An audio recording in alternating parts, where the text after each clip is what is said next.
A light magnitude 2.8 earthquake occurred in the North Pacific Ocean near the coast of California, United States, in the morning of Sunday, June 29, 2025 at 11:50 a.m. local time, GMT-7.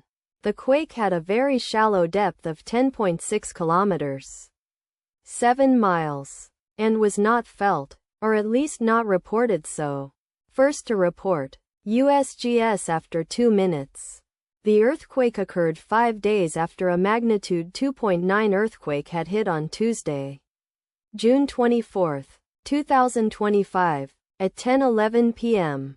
GMT-8 local time, in 4 kilometers, 2.5 miles, distance to the west. Data source from Volcano Discovery. Did you feel it? Let us pray. May the earthquake that occurred not affect our brothers and sisters there. May the earthquake not happen again. And may God protect everyone. Amen.